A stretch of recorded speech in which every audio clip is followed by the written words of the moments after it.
Sejam muito bem-vindos a mais uma apresentação sobre produção normativa, referente à Política Estadual de Governança Normativa, instituída pelo Decreto 70.759, de 17 de julho de 2026. No vídeo anterior, aprendemos as espécies de atos normativos. Neste, vamos falar sobre o fluxo de trabalho da produção de duas espécies de ato normativo, a lei e o decreto. Você sabe qual é o caminho que uma proposta de edição de decreto ou de lei percorre até chegar para a análise do governador? Todo esse processo segue um fluxo bem definido, e isso não acontece por acaso. A existência de etapas claras ajuda a garantir mais previsibilidade, coerência e qualidade técnica das normas. Antes de falarmos dessas etapas, vale lembrar duas regras importantes. A primeira delas é a de que todas as propostas normativas devem tramitar por meio do Sistema Eletrônico de Informações do Estado de São Paulo, o SEI.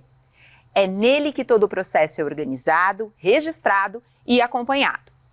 E a segunda regra diz respeito a quem pode apresentar uma proposta normativa ao governador. A legislação define quais autoridades podem apresentar propostas normativas, sempre dentro de suas respectivas áreas de atuação.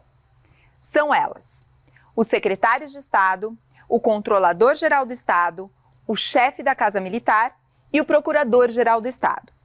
Um lembrete importante: quando a proposta tiver origem na administração indireta, por exemplo, numa autarquia, fundação pública ou empresa pública, a proposta não segue diretamente ao governador. Ela deve ser encaminhada primeiro ao titular da secretaria a qual a entidade está vinculada. Mas afinal, quais são as etapas do fluxo dessas propostas normativas? São 3, e vamos conhecer cada uma delas. A primeira etapa é a elaboração da proposta. O que acontece nesse momento? Antes de propor um novo decreto ou uma nova lei de iniciativa do Poder Executivo, o que aqui vamos chamar simplesmente de proposta normativa, é preciso identificar claramente qual problema se pretende resolver. Também é necessário analisar as alternativas disponíveis e verificar se a proposta está de acordo com a legislação e as regras orçamentárias. 2 documentos são fundamentais nessa fase: a minuta do ato normativo, que é o texto da proposta, e o parecer de mérito, que justifica a necessidade da medida. Depois disso, qual é o próximo passo? Passamos para a segunda etapa, a instrução e aprovação dentro da própria pasta, ou seja, dentro da secretaria ou órgão responsável pela proposta. Mas o que significa instruir um processo? Significa reunir toda a documentação necessária para a análise da proposta pelas instâncias superiores. Não basta simplesmente encaminhar a minuta. O processo precisa estar completo e devidamente fundamentado. Quais documentos costumam compor essa etapa? Além do parecer de mérito, deve haver a manifestação técnica sobre adequação orçamentária, o parecer jurídico e a exposição de motivos, que é o documento que apresenta as razões que justificam a edição da norma. Dica bônus: assista aos outros vídeos que tratam mais detalhadamente de cada um desses documentos. Nessa fase, cabe ao titular da pasta, ou seja, a autoridade máxima da secretaria ou órgão competente, aprovar formalmente por meio de despacho a minuta de decreto ou de lei, o parecer de mérito e a manifestação de adequação orçamentária. Depois dessa aprovação, o trabalho está concluído? Ainda não. Chegamos à nossa terceira etapa, o encaminhamento à Casa Civil.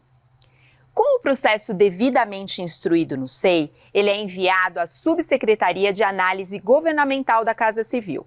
É a partir daí que a proposta segue sua tramitação nas instâncias responsáveis pela análise. Nessa fase, a proposta será submetida a uma nova análise jurídica pela Assessoria Jurídica do Gabinete da PGE, a AJG, ou a Assessoria Técnico-Legislativa, a ATL, conforme suas competências. Mas não se preocupe com essa questão.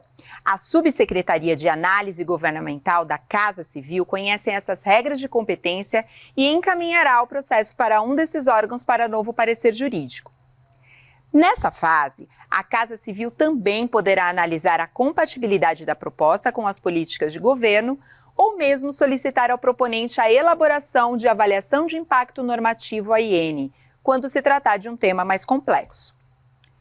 Após serem percorridas todas essas etapas, o processo poderá ser encaminhado para a decisão final do governador. Se o governador aprovar a proposta de edição do decreto, o ato será publicado no Diário Oficial. Já se o governador aprovar a proposta de edição de lei, encaminhará o respectivo projeto para a Assembleia Legislativa. Agora, uma pergunta importante: o que acontece se esse fluxo não for seguido corretamente? A resposta é simples: o processo pode ser devolvido ao órgão proponente. Isso significa retrabalho, necessidade de ajustes e muitas vezes atraso na análise da proposta. Por isso, respeitar cada etapa não é apenas uma formalidade. É uma forma de tornar o processo mais eficiente e evitar problemas durante a tramitação. Como vimos juntos, uma proposta normativa de qualidade depende de dois fatores igualmente importantes. O primeiro deles é o conteúdo técnico da proposta. O segundo é o cumprimento correto do fluxo de tramitação.